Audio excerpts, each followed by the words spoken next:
Fired for hair, restaurant had to close down.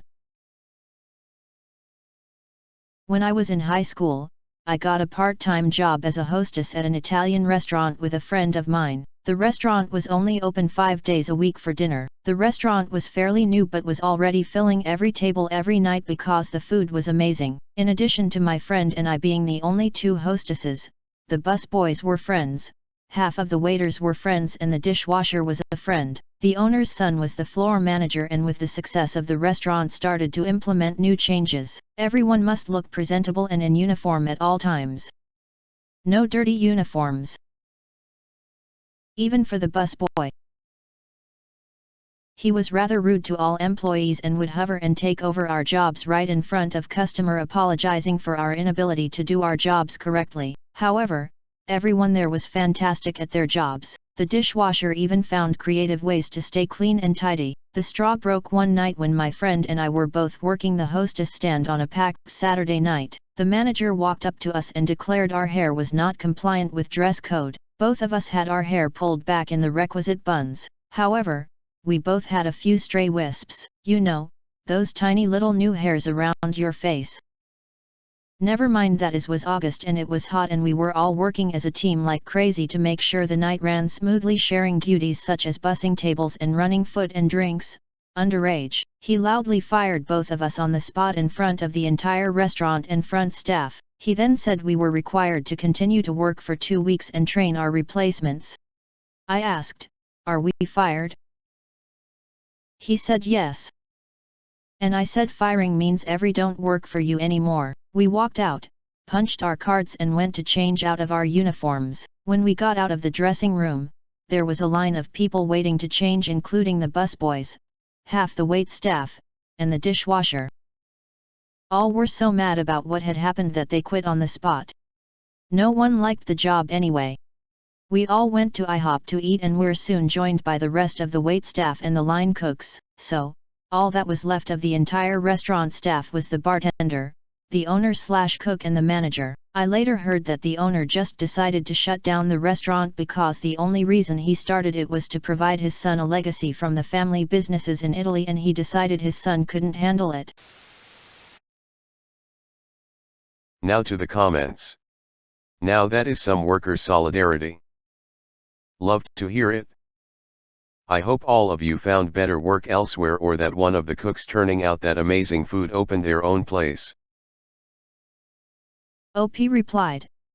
This was almost 30 years ago, so no one was really scared of waking out. We all had jobs again within a few days.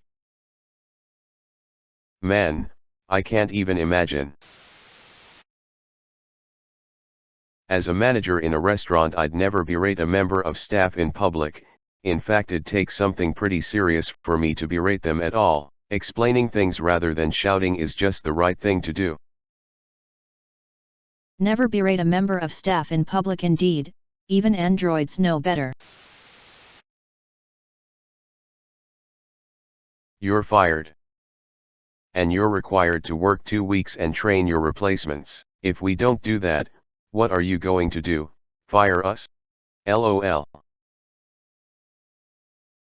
Big brain manager. People forget that your employees are your number one asset. You have employees because of the workload, and without them you won't make money. So, you need to treat your number one income earners with respect. Had he known that, he wouldn't have lost what sounds like a business that probably would have given him enough money to retire within 10 years. He was too busy swinging his dick around to properly run the place. The way he fired you sounds like he was trying to impress someone. Yeah. Himself. He loudly fired both of us on the spot in front of the entire restaurant and front staff. He then said we were required to continue to work for 2 weeks and train our replacements. The audacity, nerve, and fortitude on him. He was barely given a scrap of power and he still got drunk with it. Sounds like a lot of restaurant managers. IHOP is the place to go after a successful workers' union.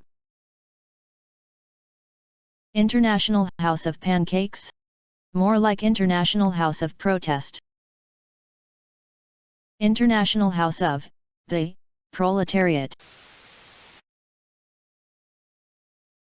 Deleted. There's restaurant in our town that only opens on weekdays, takes all public holidays and the month of August off, peak tourist season. They've been going for close to 100 years, so I guess it works for them. They probably own the place so don't have to pay rent, which is a huge cost for restaurants. The Italian legacy thing is real. I learned how to cook Italian food from a phenomenal chef from Italy, while I worked there for years as a dishwasher, then cook, then delivery driver at his restaurant. Even though his food was amazing, the restaurant went under because his son couldn't manage the business aspect either. Some families treat their boys like little princes their whole childhood, then when it turns out they can't function in normal society, they sort of manufacture a job. As Jake Peralta said in his Italian wedding toast when he was undercover, "Make us proud, have a son." It's not a great mentality. Restaurant doing great and loads of busy days? I'd be more concerned I'd end up doing something or making a change that would break that streak. Stray wisps of hair? Fired over that? Even today I wouldn't be working a job like that. As a guy with long hair, it is literally impossible to not have stray shorter hairs when my hair is up in a ponytail. The only way not to have that is to sit down for half an hour or more and pluck the stray hairs, but that's not ducking happening. Glad everyone was able to quit on the spot like that. More like 5 minutes of stronghold hairspray or gel. There's definitely ways to handle those strays if it really matters, but it shouldn't have been a big deal for the hostesses. If they were cooks, I'd almost understand a talking to. Definitely this wouldn't be a fireable offense, but they weren't, which makes this extra bad. I later heard that the owner just decided to shut down the restaurant because the only reason he started it was to provide his son a legacy from the family businesses in Italy, and he decided his son couldn't handle it. Bet that would have been a hell of a conversation to witness. I've been chef for 30 years. This has new nervous successful dumb kid owner all over it. Dad should have stepped in earlier. I mean, what kind of dad just throws a kid into managing a restaurant? Well, the son had to be doing something right as the place was a success. In my experience, sometimes this goes to an owner or a chef's head. I had many people walk out on me until I learned to give better instruction and communicate better. Also, I became more reasonable in my demands. But still trying to get perfection. This seems a little more ego than incompetence. This is like the nuclear version of me quitting my gas station job. I was their most complimented employee and was told I'd become a manager when my other manager went on maternity leave. The day came and went, no promotion. I asked about it. They decided to go with their newest hire because they wouldn't have to give him a raise. I quit, and so did 3 others. They had to close 2 shifts, going from a 24-hour store to only 10 hours. Bet they wished they gave me that promotion, as promised. Always get that shit in writing. Similar thing happened to my husband. He worked at a nursing home, and around lunch, they always had families crowding the lobby for visits. My husband was helping make sure everyone was getting where they needed to go, when a nurse came out to yell at some new CNA over toilet paper not being put out correctly.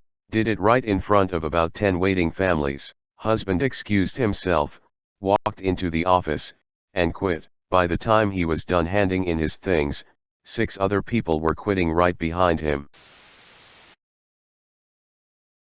TFW, your obsession with micromanaging employees destroys a business with lots of potential. Glad that the other staff stood with you.